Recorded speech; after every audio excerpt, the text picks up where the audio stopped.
ओम भूर्भुवस्वः तत्सवितुर्वरेण्यं भर्गो देवस्य धीमहि धियो यो नः प्रचोदयात्।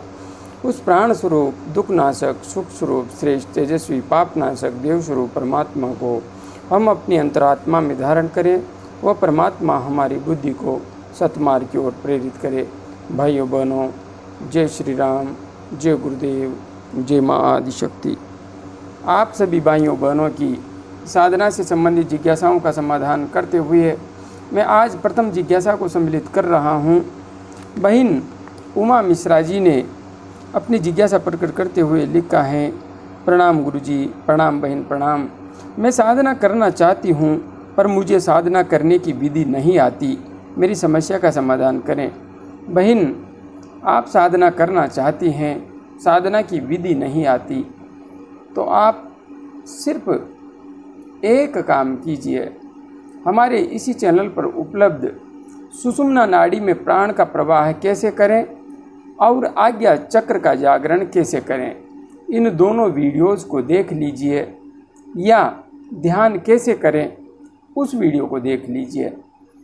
आपको सब कुछ समझ में आ जाएगा और उस विधि का अनुसरण करते हुए यदि आप ध्यान करती हैं तो निश्चित है कि आप बिना किसी समस्या के सहजता से ध्यान के मार्ग पर आगे बढ़ पाएंगी। इसमें कोई भी संशय नहीं है। इसलिए विधि समझिए और आगे बढ़िए। आगे श्रीमान सुनील जी ने अपनी जिज्ञासा प्रकट करते हुए लिखा है, गायत्री मंत्र से हर दुख और समस्या का अंत हो सकता है क्या? सुनील जी, गायत्री मंत्र से ही वास्तविक रूप में देखा जाए तो हर दुख एवं समस्या का अंत हो सकता है। कैसे?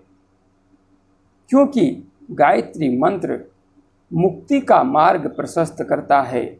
यह मोक्ष मंत्र है और सच्चे अर्थ में मोक्ष ही समस्त दुखों का अंत है। हाँ, जहाँ तक बात है सांसारिक दुखों की, तो वे दुख हमारे कर्मों का परिणाम होते हैं, कर्मों का फल होते हैं। इसलिए जो कर्म हम कर चुके हैं उनका फल तो हमें भोगना ही होगा, इसमें कोई भी संशय नहीं है। हाँ, उन कर्मों के फल को सहन करने की शक्ति निश्चित रूप से गायत्री महामंत्र के माध्यम से हमें प्राप्त हो जाती है। और जब कोई कष्ट आता है, दुख आता है, तो उस समय हमें देव सहायता, दिव्य सहायता हमेशा मिलती रहती है, जिसका कि हमें एहसास भी होता है। किंतु सबसे बड़ी बात यहाँ पर यह है कि साधक यदि गायत्री साधना कर रहा है और वह अपने कर्मों पर ध्यान नहीं दे रहा है, वह बेईमानी पूर्ण व्यक्तित्व रखता है, तो निश्चित है कि उसके जीवन से दुख कष्ट कभी नहीं जाएंगे। वह अपना खान पान गलत रखता है तो उसके जीवन से दुख और कष्ट कभी नहीं जाएंगे। किंतु यदि साधक गायत्री साधना करते हुए अपने व्यक्तित्व को, अपने आचरण को हर तरीके से पवित्र बना लेता है, अपने जीवन में ईमानदारी को हर कार्य में स्थान देता है, अपने जीवन में वह खान पान में शुद्धता का हमेशा ध्यान रखता है, तो निश्चित है गायत्री महामंत्र जीवन के समस्त कष्टों को, समस्त समस्याओं को काटने में राम बाण औषधि है, बिल्कुल राम बाण औषधि। आगे बहन रीटा कुमारी जी ने अपनी जिज्ञासा प्रकट करते हुए लिखा है, प्रणाम भाई जी, बहन प्रणाम। मैं भी गायत्री परिवार से हूँ। मैं वंदनीय माता जी के द्वारा गुरुदेव से गुरु दीक्षा ली थी। मुझे भी आपका आशीर्वाद चाहिए जिससे मेरा ध्यान अच्छी तरह लगे। अभी तक मैं धर्म पर ही अटकी हूँ। बहन, आपने वंदनीय माताजी से दीक्षा ग्रहण की है, अर्थात वंदनीय माताजी के सानिध्य को आपने प्राप्त करके गुरुदेव से आप जुड़ी हैं। यह तो अपने आप में अत्यंत गौरव की बात है। आप तो मेरे लिए अत्यंत आदरणीय हैं, सम्माननीय हैं। जहाँ तक बात है, आपने लिखा है मुझे भी आपका आशीर्वाद चाहिए। बहन, मैं आशीर्वाद देने की सामर्थ्य नहीं रखता। मैं सिर्फ गुरुदेव के आदेश के अनुसार साधक भाइयों बहनों की जो थोड़ी बहुत मदद कर सकता हूँ वह करने का प्रयास कर रहा हूँ। बाकी विशेष मेरे पास भी ऐसा कुछ नहीं है जो कि मैं आप सबको दे सकूं, जिससे मेरा ध्यान अच्छी तरह लगे। हाँ, यह बात निश्चित है, गुरुदेव ने मुझे इतना ज्ञान अवश्य दे दिया है, इतनी सामर्थ्य अवश्य दे दी है कि किसी भी व्यक्ति का जिसका कि ध्यान बिल्कुल भी नहीं लगता, उसका भी मैं गहरा ध्यान निश्चित रूप से लगवा सकता हूँ। इसमें तो कोई भी मुझे संशय नहीं है। इसलिए आपको ध्यान के मार्ग पर आगे बढ़ते हुए यदि कोई भी समस्या है तो आप निश्चिंत रहिए। आप सुषुम्ना नाड़ी में प्राण का प्रवाह कैसे करें और आज्ञा चक्र का जागरण कैसे करें, दोनों वीडियोस को देखिए, विधि को समझिए और गायत्री महामंत्र का जप करने से पूर्व उस विधि को अपनी साधना में सम्मिलित कर लीजिए। हाँ, इस मार्ग पर आगे बढ़ने में कुंडलिनी जागरण की वैदिक विधि जो वीडियो है वह आपकी गहन सहायता करेगा, अत्यंत सहायता करेगा। उसे भी आप देख लीजिए। बस इन 3 वीडियोस को देख करके आगे बढ़िए, आपको निश्चित ही गहरे ध्यान की प्राप्ति होगी, निश्चित रूप से। आगे बहन सुनीता जी ने अपनी जिज्ञासा प्रकट करते हुए लिखा है, प्रणाम गुरुजी। प्रणाम बहन, प्रणाम। मैं आपसे 4 माह से जुड़ी हुई हूँ। आप जैसे मार्गदर्शक का ही मुझे इंतजार था। मैं 1 साल से प्राणायाम और ध्यान कर रही हूँ। रेकी लेवल 2 भी मैंने किया है। मुझे पहले से ही आज्ञा चक्रा पर गोल्डन कलर व डार्क ब्लू कलर दिखता है और 2 महीने से सफ़ेद लाइट दिखती है। ऐसा लगता है मुझे परमानंद मिल गया है। परसों मुझे नींद में एक लेडीज जेंट्स दिखे, उनका ऑरा तेजस्वी था। आगे आपने और कुछ भी लिखा है बहन, किंतु मैंने उसे यहाँ पर सम्मिलित नहीं किया है। देखिए, आपने यहाँ पर जो कुछ लिखा है सब कुछ उत्कृष्ट है। आपने रेकी का भी अनुभव प्राप्त किया है, तो निश्चित रूप से आप आध्यात्मिक मार्ग पर गहनता से आगे बढ़ रही हैं। जहाँ तक बात है, 4 महीने से आप मेरे से जुड़ी हैं और मैं जो भी मार्गदर्शन कर रहा हूँ आपको अच्छा लग रहा है, इसके लिए धन्यवाद। आज्ञा चक्र पर गोल्डन कलर व डार्क ब्लू कलर आपको दिखता है। यह अपने आप में बहुत अच्छी स्थिति है, बहुत ही अच्छी स्थिति है। हाँ, 4 महीने से आप मेरे से जुड़ी हैं, तो आपने मेरे अधिकांश वीडियो देख ही लिए होंगे और विधि समझ ही ली होंगी।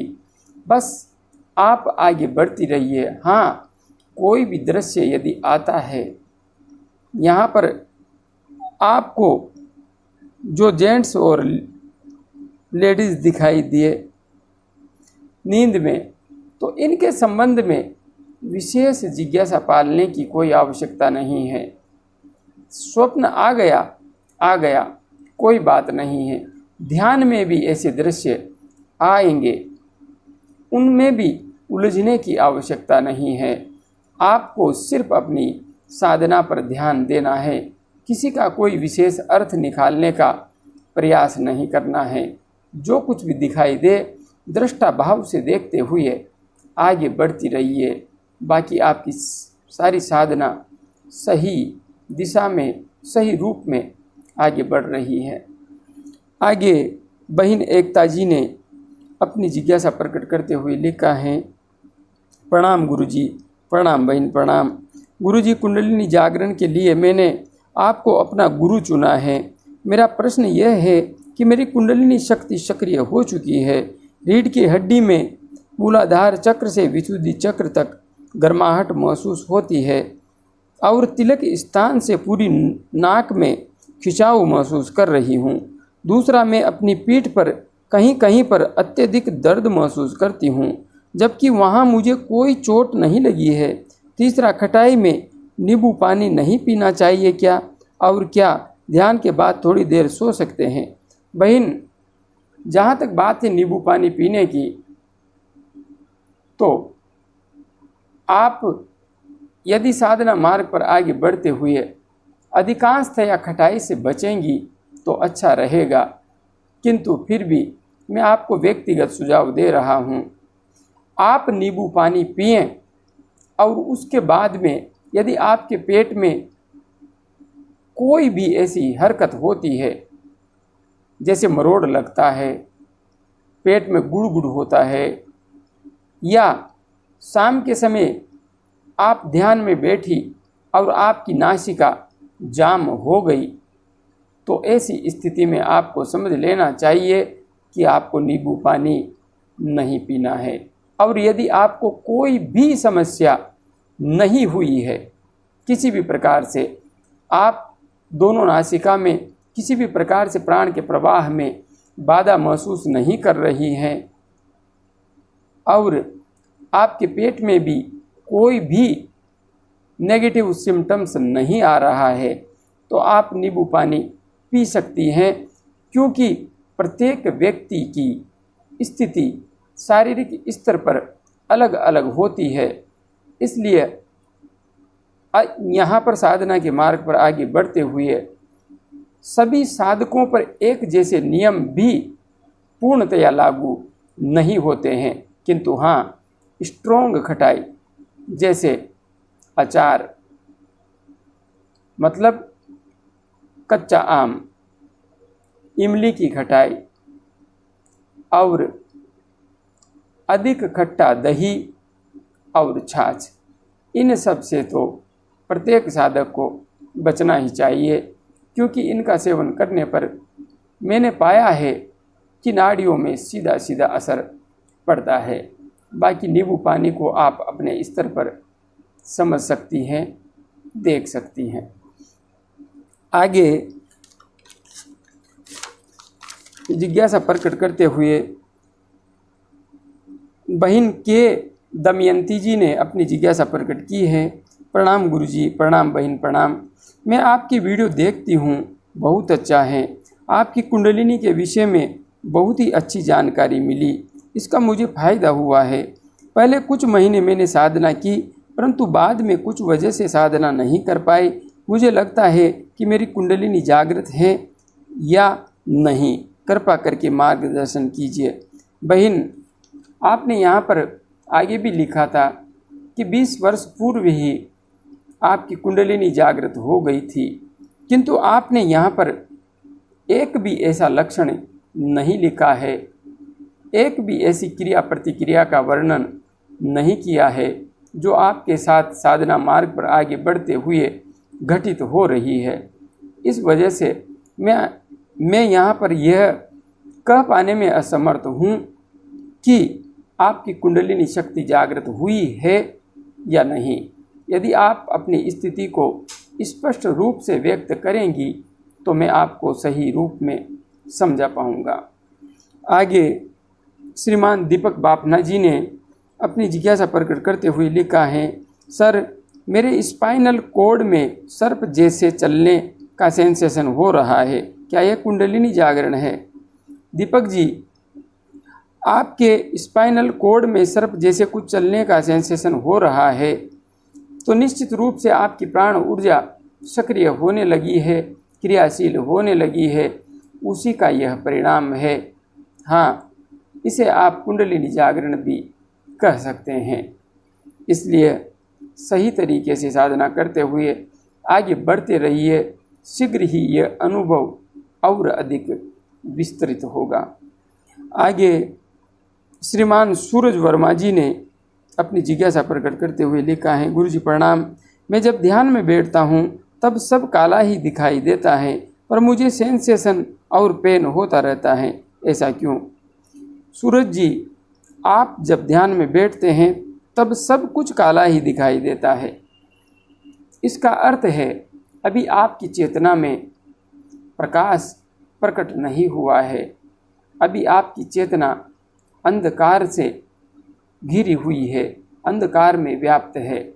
आप सुषुम्ना नाड़ी में प्राण का प्रवाह कैसे करें, आज्ञा चक्र का जागरण कैसे करें, दोनों वीडियोज के अनुसार अच्छी तरह से प्राणायाम करने के पश्चात ध्यान के मार्ग पर आगे बढ़िए। कुछ ही महीनों में यह काला अंधकार छटने लगेगा और आपको प्रकाश की किरण दिखाई देने लगेगी और धीरे धीरे वह प्रकाश विस्तृत एवं विराट होता चला जाएगा। इसलिए आप आगे बढ़ते रहिए। आप ध्यान के मार्ग पर आगे बढ़ भी रहे हैं, इसी वजह से आपको सेंसेशन और पेन हो रहा है। किंतु हाँ, पेन होने का अर्थ है कि आप कहीं न कहीं हो सकता है सही साधना विधि का अनुसरण नहीं कर रहे हैं। इसलिए सही विधि को समझ करके आगे बढ़िए। निश्चित रूप से आप सहजता से आगे बढ़ पाएंगे। आगे बहिन मन्नू मक्कर जी ने अपनी जिज्ञासा प्रकट करते हुए लिखा है, प्रणाम गुरुजी, प्रणाम बहन प्रणाम। मुझे पेस में तेज ब्लू लाइट दिखी और मंदिर की आवाज़ सुनाई दी। उसके बाद से फ्यूचर और फास्ट दिखने लगा है।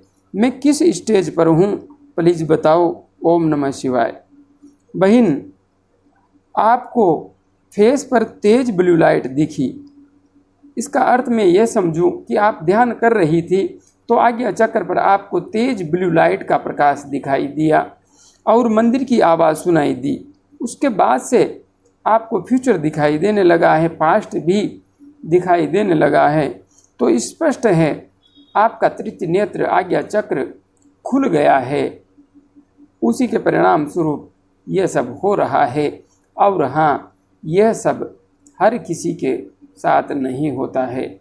आपके साथ हुआ है तो आप निश्चित रूप से सौभाग्यशाली हैं। और हाँ, आपके साथ यदि ऐसा हो रहा है तो मैं यहाँ पर आपको एक चेतावनी भी देना चाहता हूँ। आपको जो भी कुछ दिखाई दे उसे गहराई से समझें। वहाँ से आपको जो कुछ भी विशेष मार्गदर्शन प्राप्त हो, उस मार्गदर्शन को कभी भी हल्के में नहीं लें और उसको अक्षरशः पालन करने का प्रयास करें। और हाँ, ढिंढोरा नहीं पीटें। अधिकांशतया बातों को समझे।